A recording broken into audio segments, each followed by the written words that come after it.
Bismillahirrahmanirrahim. Assalamualaikum warahmatullahi wabarakatuh. Selamat datang di channel Sahabat Luar Biasa. Channelnya orang-orang luar biasa. Apa kabar teman-teman? Mudah-mudahan sehat selalu dan selalu dalam rahmat dan lindungan Allah Subhanahu wa taala. Amin ya robbal alamin. Bagi teman-teman yang baru menemukan channel ini, agar tidak ketinggalan informasi yang insya Allah menarik dan bermanfaat, jika berkenan silahkan like, komen, dan bagikan video ini, serta subscribe dan nyalakan tombol notifikasinya. Syukron jazakumullah khairan. Alhamdulillahillazi bini'matihi tatimus solihat. Segala puji hanya milik Allah yang dengan segala nikmatnya segala kebaikan menjadi sempurna. Salawat serta salam semoga tercurah limpahkan kepada Nabi Muhammad sallallahu alaihi wasallam serta istri-istri beliau, saudara-saudara beliau, tabi'in, tabi'ut tabi'in, dan bagi kita yang insya Allah setia dan istiqomah mengikuti sunnahnya sampai akhir hayat. Amin ya robbal alamin. Rabbi syrohli sodri wa yasirli amri wahlul uqdatam min lisani yafqahu qawli.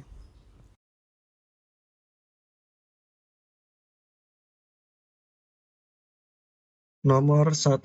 Karakteristik fisik pada anak dengan hambatan intelektual atau anak tunagrahita sedang. Nah, ini lebih menampakkan kelainannya, yaitu penampilan fisiknya cenderung seperti anak A. Atetoid, B. Ataksia, C. Down syndrome, D. Spastik.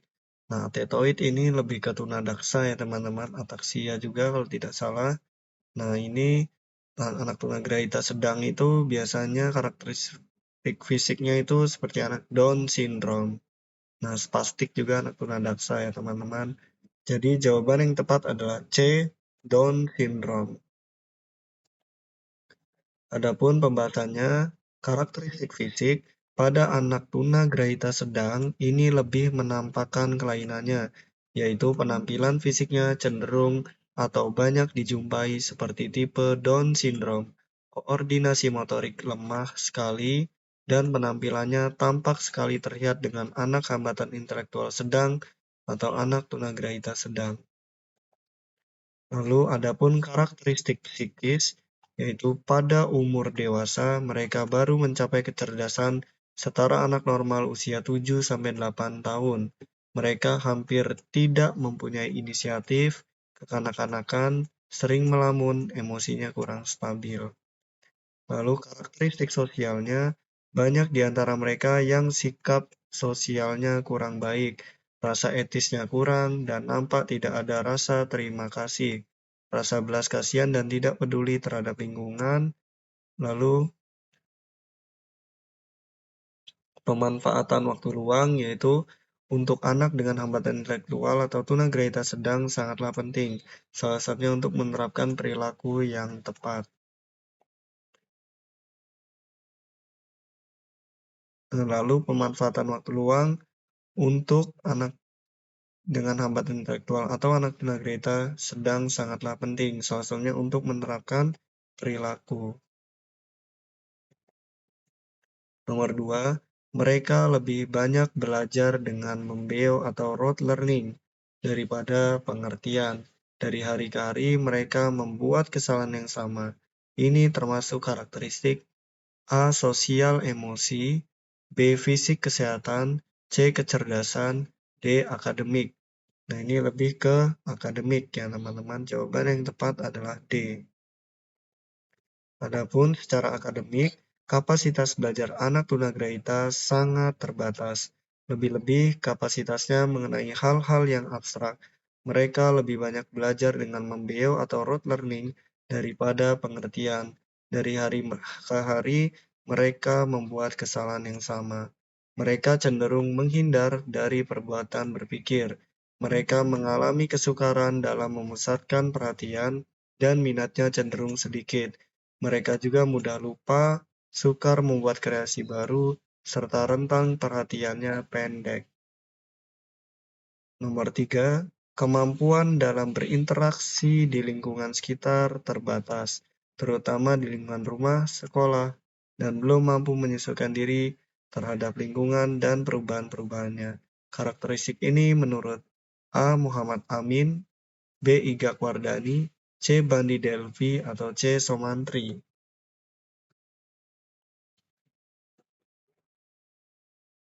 Ya, jawaban yang tepat adalah C. Menurut Bandi Delvi. Adapun pembahasannya, menurut Delphi tahun 2005 menjelaskan karakteristik anak dengan hambatan intelektual atau anak tunagrahita sedang secara umum antara lain.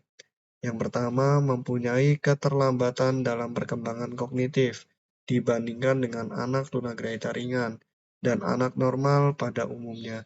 Anak tunagrahita sedang biasanya mengalami hambatan dalam berpikir abstrak. Yang kedua, mengalami gangguan fisik secara serius, terutama sensori, yang membutuhkan koordinasi dan keseimbangan yang disebabkan motorik dan koordinasinya kaku. Lalu yang ketiga, kemampuan dalam berinteraksi di lingkungan sekitar terbatas, terutama di lingkungan rumah, sekolah, dan belum mampu menyesuaikan diri di lingkungan dan perubahan-perubahannya. Lalu yang keempat, mudah dipengaruhi oleh orang yang tidak dikenal atau orang asing. Nomor 4, pada umur dewasa, mereka baru mencapai kecerdasannya setara dengan anak-anak normal usia 7-8 tahun. Karakteristik ini adalah merupakan A. Karakteristik psikis, B. Karakteristik fisik, C. Karakteristik sosial, atau D. Karakteristik emosi. Ini tentu psikis ya teman-teman. Jawaban yang tepat adalah A. Karakteristik psikis.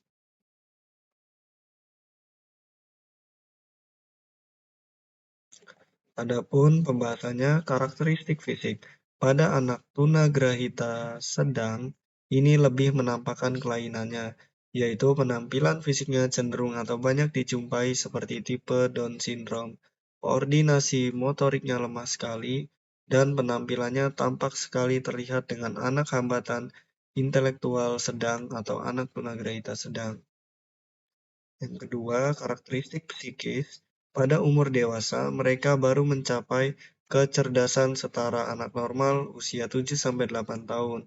Mereka hampir tidak mempunyai inisiatif, kekanak-kanakan, sering melamun, emosinya kurang stabil. Lalu yang ketiga, karakteristik sosial. Banyak di antara mereka yang sikap sosialnya kurang baik, rasa etisnya kurang, dan nampak tidak ada rasa terima kasih, rasa belas kasihan, dan tidak peduli terhadap lingkungan. Lalu yang keempat, karakteristik pemanfaatan waktu luang. Nah, untuk anak dengan hambatan intelektual atau anak tunagrahita sedang sangatlah penting. Salah satunya untuk menerapkan perilaku yang tepat. Nomor 5, banyak di antara mereka yang sikap sosialnya kurang baik, rasa etisnya kurang, dan nampak tidak ada rasa terima kasih, rasa belas kasihan, dan tidak peduli terhadap lingkungan. Ini termasuk A. Karakteristik psikis, B. Karakteristik fisik, C. Karakteristik sosial, atau D. Karakteristik emosi. Tentu ini terkait dengan sosial ya teman-teman, karakteristik sosial. Jawaban yang tepat adalah C. Nah, ini pembahasannya masih sama seperti yang sebelumnya ya teman-teman. Karakteristik fisik, karakteristik psikis, sosial, dan pemanfaatan waktu luang. Nomor 6, masa kanak-kanak anak tunagrahita sedang lebih mudah dikenal daripada anak tunagrahita ringan. Hal ini dikarenakan anak tunagrahita sedang mulai memperlihatkan ciri-ciri klinis seperti mongoloid, kepala besar atau kepala kecil. Karakteristik ini menurut A. Muhammad Amin, B. Igak Wardani, C. Bandi Delvi, atau D. Somantri. Ini menurut Bandi Delvi ya teman-teman. Mohon maaf saya salah. Menurut Igak Wardani.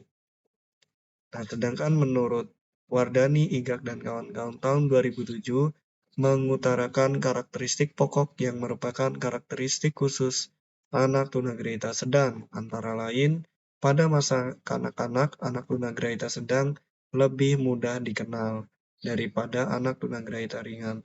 Hal ini dikarenakan anak tunagrahita, nah ini mohon maaf ya teman-teman, tulisan tunagrahita itu seharusnya tidak dispasi, tidak seperti ini, tuna spasi grahita. Yang betul adalah disambung, tunagrahita, seperti itu.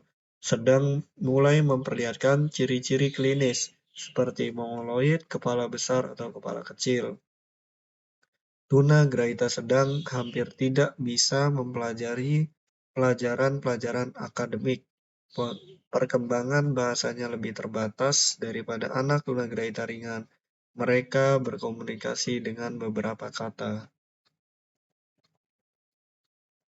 Nah, ini karakteristik dari segi fisik, psikis, sosial, dan pemanfaatan waktu luang. Masih sama seperti yang sebelumnya.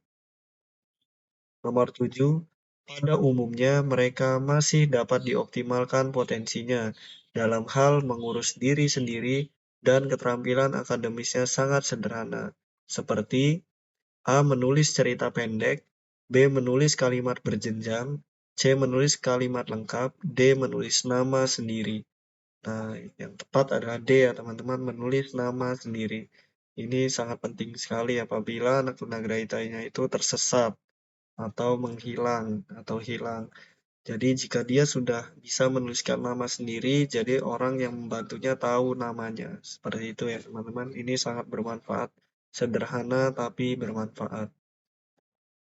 Nah, karakteristik anak dengan keterbatasan intelektual atau tunagrahita sedang menurut Amin tahun 1995. Ada 5, tidak bisa mempelajari pelajaran-pelajaran akademik. Yang kedua, mereka dapat mengenal angka tanpa pengertian.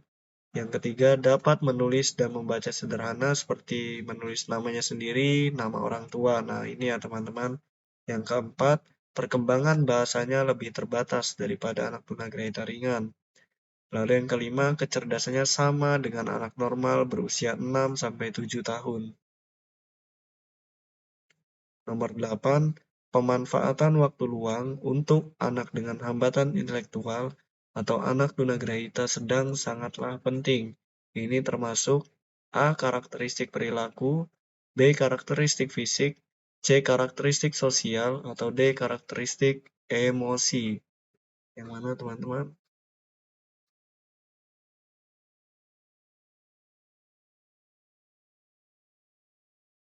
Ya, jawaban yang tepat adalah A. Karakteristik perilaku.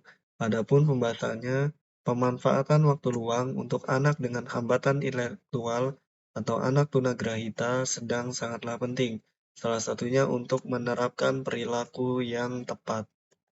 Nomor 9, mereka hampir tidak mempunyai inisiatif, kekanak-kanakan, sering melamun, emosinya kurang stabil, ciri dari anak dengan hambatan intelektual atau tunagrahita sedang ditinjau A. Karakteristik perilaku, B. Karakteristik psikis, C. Karakteristik sosial, atau D. Karakteristik fisik.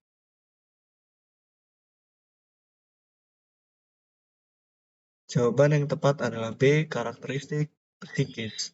Adapun karakteristik psikis, pada umur dewasa mereka baru mencapai kecerdasan setara dengan anak normal usia 7-8 tahun. Mereka hampir tidak mempunyai inisiatif, kekanak-kanakan, sering melamun, dan emosinya kurang stabil. Nomor 10, mengalami gangguan fisik secara serius, terutama sensori yang membutuhkan koordinasi dan keseimbangan yang disebabkan motorik dan koordinasinya kaku. Menurut pendapat A. Muhammad Amin, B. Iga Wardani, C. Sumantri, D. Bandi Delvi.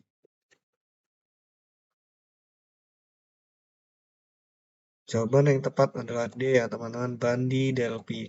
Adapun pembahasannya, menurut Bandi Delphi, menjelaskan karakteristik anak dengan hambatan intelektual atau tunagrahita sedang secara umum antara lain. Yang pertama, mempunyai keterlambatan dan perkembangan kognitif dibandingkan pada anak tunagrahita ringan dan anak normal pada umumnya. Anak tunagrahita sedang biasanya mengalami hambatan dalam berpikir abstrak. Yang kedua, mengalami gangguan fisik secara serius, terutama sensori yang membutuhkan koordinasi dan keseimbangan yang disebabkan motorik dan koordinasinya kaku. Lalu yang ketiga, kemampuan dalam berinteraksi di lingkungan sekitar terbatas, terutama di lingkungan rumah, sekolah, dan belum mampu menyesuaikan diri terhadap lingkungan dan perubahan-perubahannya. Lalu mudah dipengaruhi oleh orang yang tidak dikenal atau orang asing. Baik teman-teman, mungkin itu saja yang dapat saya bagikan.